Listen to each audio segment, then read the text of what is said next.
Kwanza ushindi wa leo wa Simba Sport Club ukiachilia mbali mambo ya nje ya uwanja yanayoendelea, pressure kwa mashabiki, kwa uongozi, ushindi wa leo una maana kubwa sana ndani ya Simba. Maana kubwa kwamba kwanza ni kwa sababu ya nature ya Simba Sport Club na viwanja vya kanda ya Ziwa.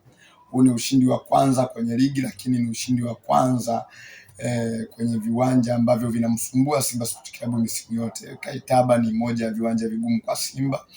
Maana yake anapopata matokeo kwenye mchezo wa kwanza, tena kwenye kiwanja ambacho miaka yote kimekuwa kikimsumbua, inampa comfortability kuendelea mbele na kuwa na uhakika anaweza kufanya chochote. Hilo ni jambo la kwanza. Jambo la pili, kumekuwa na vurugu za usajili za hapa na pale, na jana dirisha la usajili limefungwa. Mashabiki wa Simba kumekuwa na kutokuridhika kwa kiasi kikubwa sana na timu ambayo imesajiliwa. Kwa ushindi huu unapeleka ujumbe kwa mashabiki kwamba bado tuna hiyo timu ya kuweza kukompiti na kushinda michezo na kupata chochote kwenye ligi kuu. Kwa hiyo ushindi huu umekuwa na maana kubwa sana nje ya uwanja na ndani ya uwanja, kuleta stability ile nje ya uwanja kwa mashabiki, kwa viongozi, na ndani ya uwanja kuwapa wachezaji confidence kuendelea kujituma kwamba sisi ndio wachezaji wa timu, sisi ndio tumeaminiwa, tunaweza kuendelea mbele. Shauku kubwa ya mashabiki wa Simba ni kuweza kuona Doumbia striker lile linaweka mpira wavuni. Anacheza kipindi cha kwanza, anarejea kipindi cha pili, lakini mwalimu anaamua kumbadilisha na kumuingiza Elie Mpanzu, force number 9 kutoka kwa natural striker number 9 ambaye ni Doumbia, anajaribu kumuingiza Elie Mpanzu ambaye anaipatia Simba goli la pili. Hii inaleta taswira gani kwa Doumbia na hata kwa mashabiki wa Simba ambao bado shauku yao ni kuweza kuona Doumbia anafunga goli la kwanza akiwa na Simba Sports Club? Kwanza mimi kuhusu Doumbia niungane kabisa na msemaji wa Simba Sport Club Ahmed kwamba Doumbia ni mali kutoka mali, tumpe muda. Ni mali kutoka mali, tumpe muda. Doumbia amekuja kwenye kipindi kigumu sana ambacho mashabiki wengi wa Simba wanahitaji kuona timu yao ina wachezaji ambao ni quality ukilinganisha na wapinzani wao wa jadi au watani wao wa jadi Young Africans. Young Africans, kama zilivyo desturi ya timu zetu hizi, kumekuwa na kutaniana na kutambiana kwingi. Ikimleta mchezaji huyu wanawatambia upande huu, upande huu, na wakileta mchezaji wanawatambia upande huu. Ikumbukwe Doumbia ndio mchezaji wa kwanza kusajiliwa kabla ya Yanga hawajamleta Sherulile na Sheikh Toure. Maana yake mashabiki wa Simba waliwatambia mashabiki wa Yanga. Mashabiki wa Yanga walipomleta Sherulile wakawa wamewajibu mashabiki wa Simba, na kwa bahati mbaya sana Sherulile ni mchezaji anayeeleweka Afrika, anayetambulikana kuliko Doumbia ambaye anakuja anajitafuta kutafuta jina Afrika. Kwa hiyo Doumbia ameingia kwenye hiyo pressure, mashabiki wakampiga pressure, bahati mbaya amekuwa akipata nafasi anapoteza. Kwa hiyo kuna pressure kubwa ambayo Doumbia anatembea nayo ndani ya uwanja na nje ya uwanja. Kuna kazi kubwa sana watu wa saikolojia wa Simba Sport Club kukaa na Doumbia, kumjenga. Mimi naamini ni mchezaji. Simba haiwezi kasajili mchezaji ambaye hajaona potential kwake, na kama ambavyo tunaona rekodi zake, ana magoli mengi tu zaidi ya 10 na kwenye ligi ya Mali, bado tunaweza tukaamini potential. Hawezi kuwa ajui mpira au sio mfungaji mzuri wakati amefunga magoli. Hata kama ligi ni nyepesi, tunaweza kusema ligi yao ni nyepesi kuliko sisi, lakini kama alikuwa na uwezo wa kufunga magoli, kama alikuwa na uwezo wa kulenga goli, basi hata hapa ana huo uwezo wa kufanya. Changamoto ni kujengwa kisaikolojia, achane na hiyo pressure ya nje, lakini wana Simba wafike mahali wampe muda. Pressure nyingine ambayo inaweza kumwasili Doumbia ni hiyo ya kupewa nafasi ya kwanza alafu akakosa magoli, baadaye mwalimu anaopti kumtoa akamuingiza force number 9 Elie Mpanzu, Afrika anafunga, anapata matokeo. Maana yake nini? Pale anazidi kumchonganisha Doumbia na mashabiki. Mashabiki wanaona aliyekuwemo ndani amecheza dakika ile 60 70, hakuna alichokifanya, alafu anakuja mchezaji mwingine ambaye sio striker natural, ni force number 9, anafika anacheza dakika 15 na anafunga goli, anapatia timu matokeo. matokeo. Hicho ni kitu kibaya kwake na kinaweza kumuongezea pressure, lakini anatakiwa watu wa saikolojia wakae naye, wamjenge, wamwambie mpira ni una vipindi vyake, una nyakati zake. Kuna kipindi kila mchezaji anaweza akapitia kipindi kigumu, na ni vipindi ambavyo wachezaji wote wanapitia. Prince Dube alipitia hicho kipindi, Young Africans, Stefan Aziz Ki alipitia msimu mzima anakosa nafasi kabisa kwenye kikosi cha kwanza, baadaye akaja akaingia kwenye kikosi. Pacome Zouzoua amepita kwenye hicho kipindi. Kuna wakati Fiston Mayele alipita kwenye hicho kipindi mpaka akawa anahusishwa na masuala ya ushirikina. Aliwahi kuja striker mmoja Yanga alikuwa anaitwa Pashelman, akapita kwenye hicho kipindi, baadaye akafunga na akafungulia bomba, akaendelea kufunga. Oble Chora Chilu alikuja Yanga akapita kwenye hicho kipindi mpaka baadhi ya wazee wa Yanga, nafikiri Akilimali alisema kwamba Chilu anakimbia kama nguruwe, anainamisha kichwa, lakini mpaka leo tunaona, jana alifunga goli Geita Gold. Yani amekuwa ni mchezaji ambaye amedumu kwenye ligi yetu kwa muda mrefu sana, lakini mwanzo wake haukuwa mzuri. Kwa hiyo wengi wanakuja mianzo yao inakuwa migumu, inakuwa sio mizuri, baadaye wanapata nafasi na wanaonyesha kitu. Kwa Dumbia apewe muda. Kwa hiyo ni swala la muda kwa Dumbia. Tunatamatisha hivyo kwamba ni swala la muda. Simba Sports Club wanapata matokeo lakini wakiwa pungufu, kwa maana ya wachezaji 10 ambapo tunaona David Kameta Duchu anapata kadi nyekundu, lakini bahati isivyokuwa nzuri zaidi, na mpaka sasa tunasubiria kuona kama kuna taarifa zozote zinaweza zikatoka juu ya golikipa wa Simba Mamadou Kasali ambaye alipata majeraha. Aliumia katika mchezo wa leo na kulazimika kufanyiwa mabadiliko ambapo nafasi yake ilichukuliwa na Hussein Abel. Ni kama kuna hofu fulani ambayo imeingia kwa mashabiki wa Simba, hasa tukikumbuka misimu kama 2-3 nyuma kumekuwa na hali hiyo inajitokeza kwa upande wa Simba Sports Club, kwamba tumeona ilianza ni Aish Manula akapata shida ya kidole ikamuondoa golini, akaja Ayub Lakred akapitia naye situation kama hiyo ikamuondoa golini, akaja tena Yakub Suleiman naye akapata majeraha, lakini kabla ya Yakubu tulikuwa na Musa Pimpin Kamara ambaye naye vile vile ni hali kama hiyo. Sasa katika mchezo wa kwanza tu wa leo wa ligi golikipa wa Simba namba 1 wa kutegemewa kabisa. Tunafahamu kwamba Simba mpaka sasa wana golikipa mmoja tu wa kutumainiwa ambaye ni Kasali, analazimika kufanyiwa mabadiliko kutokana na majeraha waliyopata. Sasa kwa Simba hii inakuwa inakaaje kwa mtazamo wako, kwamba inakuwa ni hofu kiasi gani kwa mashabiki wa Simba? Kwa rekodi kama ambavyo umesema, kwanza kwenye eneo la goalkeeping sio hofu tu kwa mashabiki wa Simba, ni hofu pia hata kwa magolikipa waliopo, na hata kama Simba ikiopti kwenda sokoni kutafuta golikipa, inakuwa ni ngumu sana golikipa kukubaliana na project ya Simba kama atapata hiyo rekodi. Unaangalia misimu 2-3 magolikipa wote kutumainiwa hawamalizi misimu, wanaondoka. Shimanula alikaa benchi, majeruhi, akaja Ayub Lakren majeruhi, Pimpin Kamara majeruhi, Yakubu Suleiman majeruhi. Unaona, kwa mchezaji anayeweza kuwapima maji na unga, anaweza akapata shida sana kukubaliana na project ya Simba. Kwa hiyo ni changamoto imeshaingia tayari, ni tatizo limeshaingia.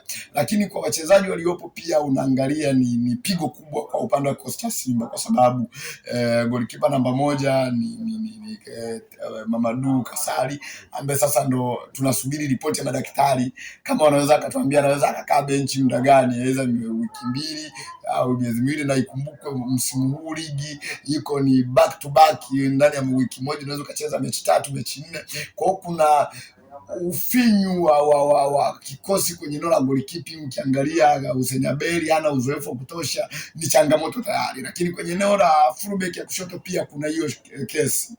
Kabla ligi haijaanza Shomari Kapombe ameenda majeruhi mbega. Leo tunaona tena Dutu anapata red card, na fullback ya kulia inabaki moja tu, na Sanaeli Chilambo. Maana yake unaangalia akipata shida kwenye mechi yoyote, unaopti kucheza na mtu ambaye sio fullback wa kulia kwenye upande wa kulia. Kwa hiyo pia mashabiki lazima waingiwe na hofu, waingiwe na ubaridi. Ni pigo kubwa Simba analipata mwanzoni kabisa mwa ligi. Tumuombe Shomi Kapombe ambaye nimejeruhi, na tumuombe Mamadou Kasali arudi apone, apate nafuu, arudi kwenye majukumu yake. ili tuangalie hili kwa undani zaidi.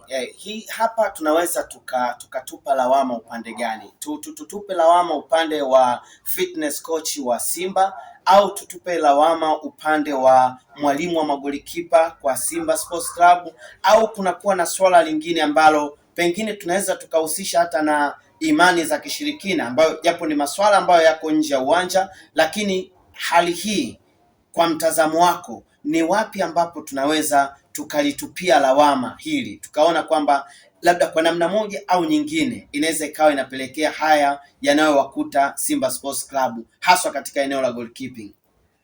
Kwanza tukisema tumlaumu fitness coach sio kweli, kwa sababu ingekuwa ni makosa ya fitness coach tungeona tatizo labda kwa wachezaji wengine pia inakuwa inajirudia. Kwa kama wachezaji wengine wanapata majeraha mara kwa mara, huwezi ukamlaumu fitness coach. Lakini huwezi ukamlaumu pia kocha magolikipa, kwa sababu magolikipa wengine waliopo wale wa namba 2 namba 3 hawapati majeruhi. Kwa nini iwe kwa magolikipa wa kutumainiwa wa namba 1? Nafikiri uongozi wa Simba haupaswi kutafuta wa kumlaumu, unapaswa kukaa chini kutafuta kiini cha tatizo ni nini. Kama ni majeruhi ya kawaida, kwa nini hawaandame magolikipa wao wa kutumainiwa? Kwa nini hawa Aishi? Kwa nini hawa Ayubu? Kwa nini hawe Pimpin Kamara? Kwa nini hawe Yakubu? Enzeni leo Mamadou Tanja Kasari.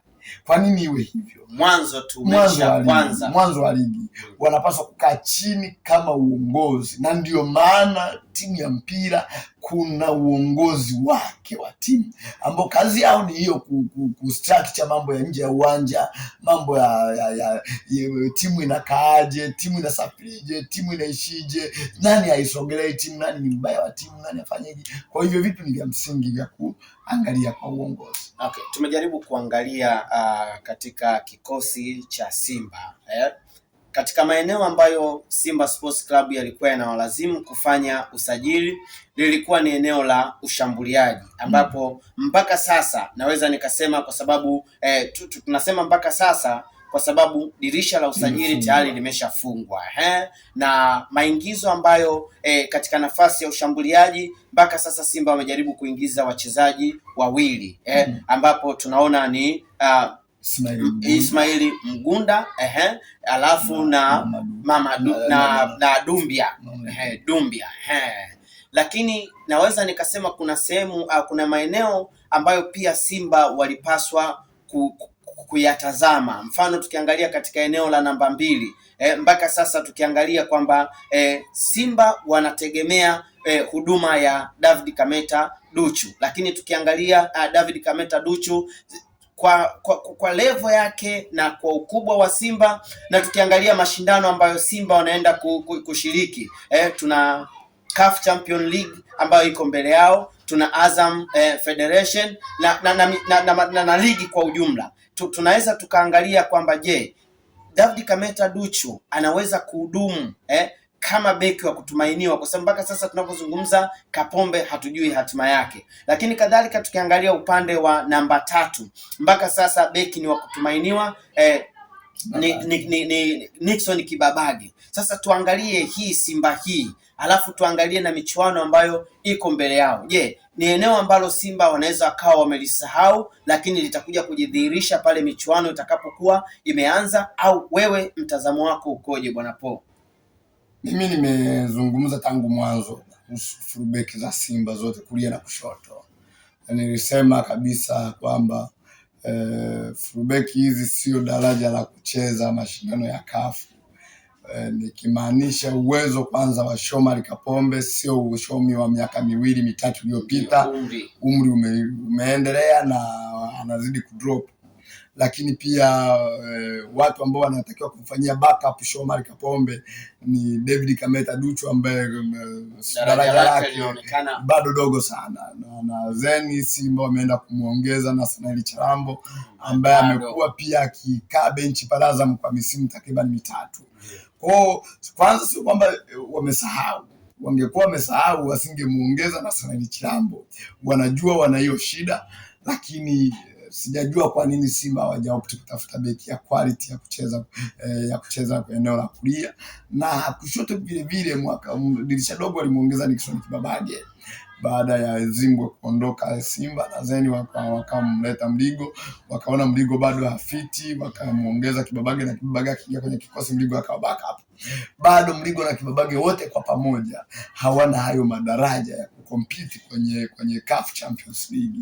Kwenye eneo ligi yetu wanaweza wakacompete kwa sababu wamecheza vilabu mbalimbali, Duchu amecheza, Kibabage amecheza, Mligo amecheza, wanaweza wakacompete, lakini inapokuja swala la CAF Champions League bado inakuwa changamoto kubwa sana. Na nilikuwa nawafuatilia wapinzani wa Simba wale wa Malawi, Mighty Wanderers, hata leo walikuwa na mchezo majira ya saa 9:30 na wameshinda goli 2. Wamekuwa na performance nzuri sana, karibu mechi 2-3. Ni watu ambao wako very very competent, wanashindana kweli kweli. Kwa hiyo unawaangalia Simba namna wanavyocheza kwenye eneo lao la kujilinda la ulinzi, unaona wanaweza ka struggle hata kwenye mechi ya awali kabisa, wanaweza kupitia changamoto. Sawa, sisi hapa Genga Sports TV tulikuwa na hayo tu ya kukusogezea wewe ya kimichezo, mwana michezo, na kama kawaida tunakuomba usisahau kusubscribe, kushare na kuendelea kutufollow katika mitandao ya kijamii Genga Sports TV. Paulo, tuhitimishe hapa kwa kukiangalia kikosi cha Simba, tuache katika ligi ya NBC. Tumezoea kuona Simba ikifanya vizuri katika mechi za kimataifa. Je, mpaka sasa Simba kikosi kilichopo ndicho tunachoamini kwamba ni kikosi ambacho kipo cha Simba kinachotambulika, ambacho kinaenda kuanza mashindano haya. Kwa ujumla wake unaiona Simba katika hatua gani kwa msimu huu, haswa katika mashindano ya CAF? Nisi watabirie sana. Nafikiri tutawaona namna watakavyoanza kwenye mechi ya raundi ya awali, alafu then tutaona mwendo wao unavyoenda. Lakini kwa sasa tuwape muda, tuwape nafasi. Timu bado ni mpya na inatafutana muunganiko, kama kwenye eneo la ushambuliaji na kwenye eneo la backline kuna changamoto za hayo maingizo mapya na ingia toka na majeruhi hapa na pale. Tuwape muda tuone. Shukrani sana. Asante sana. Hapa tumeenda. Yani itakuwa msokea.